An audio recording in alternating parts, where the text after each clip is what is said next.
തന്നെ ഏറ്റവും വലിയ ലഹരിവേട്ട കൊച്ചിയിൽ നടന്നത് 2023-ൽ 15,000 കോടിയുടെ മെത്താഫെറ്റമിൻ നേവിയും NCB പിടികൂടിയത് ദേശീയ തലത്തിൽ തന്നെ വലിയ ചർച്ചയായി. സംഭവത്തിൽ ഇറാൻ പൗരനെ പിടികൂടിയെങ്കിലും കേസിൽ കേന്ദ്ര ഏജൻസിക്ക് സംഭവിച്ചത് വൻ പരാജയം.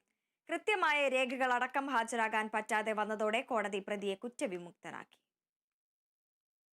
കൊച്ചിയിലെ ആഴക്കടലിൽ NCB നടത്തിയത് വലിയ ലഹരിവേട്ട.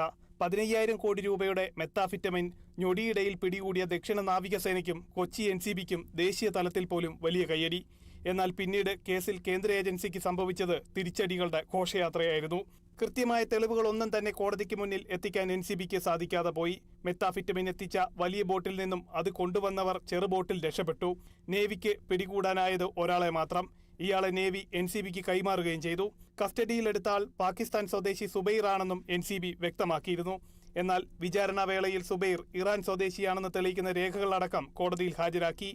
ഈ വർഷം ആദ്യം കേസിൽ വിധി വന്നപ്പോൾ സുബൈറിനെ കോടതി കുറ്റവിമുക്തനാക്കി. NCBക്ക് ലഭിച്ചത് കനത്ത തിരിച്ചടി. NCB ഹാജരാക്കിയ രേഖകളൊന്നും കോടതി മുഖവിലക്കെടുക്കാൻ തയ്യാറായില്ല. ഈ വിഷയത്തിൽ അപ്പീൽ നൽകാൻ ഒരുങ്ങുകയാണ് നാർക്കോട്ടിക് കൺട്രോൾ ബ്യൂറോ. ദക്ഷിണ നാവികസേനയാണ് ലഹരി ബോട്ട് പിടികൂടുന്നത്. ബാക്കി നടപടികളെല്ലാം നടത്തിയത് നേവിയാണ്. 3 ദിവസത്തിന് ശേഷമാണ് പിടികൂടിയ ആളെ പോലും തങ്ങൾക്ക് വിട്ടുതന്നതെന്ന് NCB ഉദ്യോഗസ്ഥർ പറയുന്നു. മയക്കുമരുന്ന് കൊണ്ടുവന്ന ബോട്ട് പോലും കരയ്ക്കെത്തിക്കാൻ സാധിച്ചിരുന്നില്ല. ആഴക്കടലിൽ നേവിയുടെ പ്രത്യേക പരിശീലനം നടക്കുന്ന വേളയിലാണ് ഈ ബോട്ട് കടന്നു വന്നതെന്നും വിവരമുണ്ട്. പിന്നീട് എന്ത് സംഭവിച്ചുവെന്നത് ഇപ്പോഴും വ്യക്തമല്ല.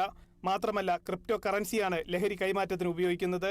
ആർക്ക് എവിടെ കൊടുക്കുന്നുവെന്ന് കണ്ടെത്താൻ സാധിക്കുന്നില്ലെന്നും ഈ കറൻസിയുമായി ബന്ധപ്പെട്ട ഓഫീസുകളില്ലാത്തത് അന്വേഷണത്തിന് വെല്ലുവിളിയാണെന്നും NCB വ്യക്തമാക്കുന്നു. Kerala vision news, Kochi.